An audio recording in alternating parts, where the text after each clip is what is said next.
Guys, welcome back. ഇന്ന് നമ്മൾ ഈ മൊണാക്കോയുടെ ഒരു ബിസ്ക്കറ്റ് അല്ലേ, അത് വെച്ചിട്ട് നല്ലൊരു വെറൈറ്റി ആയിട്ടാണ് ഞാൻ ഉണ്ടാക്കാൻ പോകുന്നത്. അതിന് വേണ്ടിയിട്ട് ഞാനൊരു 7-8 മൊണാക്കോയുടെ ഒരു ബിസ്ക്കറ്റ് എടുത്തിട്ടുണ്ട്. അത് നല്ലൊരു ഫ്ലേവറായിട്ടുള്ളൊരു ബിസ്ക്കറ്റാണ്. നമ്മുടെ പഴയ നൊസ്റ്റാൾജിയല്ലേ ഈ ബിസ്ക്കറ്റ്. അത് നമുക്കൊരു വെറൈറ്റി രീതിയിൽ എങ്ങനെ ഉണ്ടാക്കാമെന്നാണ് നോക്കുന്നത്. വളരെ സിമ്പിളാണ്. അപ്പോൾ എല്ലാവരും ട്രൈ ചെയ്ത് നോക്കണേ. ഇത് വീട്ടിൽ ഗസ്റ്റൊക്കെ വരുമ്പോഴത്തേക്കും നമുക്ക് ഈസി ആയിട്ട് ഉണ്ടാക്കി കൊടുക്കാം. ഭയങ്കര നല്ല ടേസ്റ്റുമാണ്. ഞാൻ ആദ്യമായിട്ട് ടൊമാറ്റോ കെച്ചപ്പ് ജസ്റ്റ് എല്ലാത്തിലും അതിൻ്റെ മുകളിലായിട്ട് ജസ്റ്റ് ഒന്ന് സ്പ്രെഡ് ചെയ്ത് കൊടുക്കുകയാണ്. അങ്ങനെ അതെല്ലാത്തിലും സ്പ്രെഡ് ചെയ്ത് കൊടുത്തതിന് ശേഷം വളരെ കുറച്ച് വെജീസാണ് ആഡ് ചെയ്യുന്നത്. ഞാൻ സവോള കുഞ്ഞായിട്ട് അരിഞ്ഞിട്ട് അതെല്ലാം ഓരോന്നിൻ്റെ മുകളിലായിട്ട് ജസ്റ്റ് ഒന്ന് വെച്ച് കൊടുക്കുക. വളരെ നിങ്ങൾക്ക് ഇഷ്ടമുള്ള വെജീസ് ആഡ് ചെയ്തിട്ട് ഉണ്ടാക്കാം. ഞാൻ ആകെ 2-3 ആഡ് ചെയ്യുന്നുള്ളൂ. അതിനുശേഷം ഞാൻ ആഡ് ചെയ്യാൻ പോകുന്നത്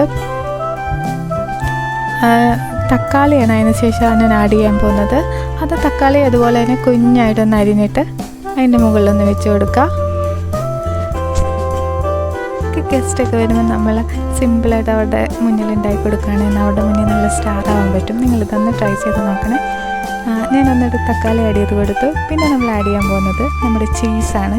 ഒരു സ്ലൈസ് ചീസ് ഞാൻ ചെറുതായിട്ടൊന്ന് ക്രഷ് ചെയ്തെടുത്തിട്ട് അതാണ് ഒന്ന് ആഡ് ചെയ്ത് കൊടുക്കുന്നത്. ചീസ് ഇടുമ്പോൾ ഒരു നല്ല ടേസ്റ്റാണ്.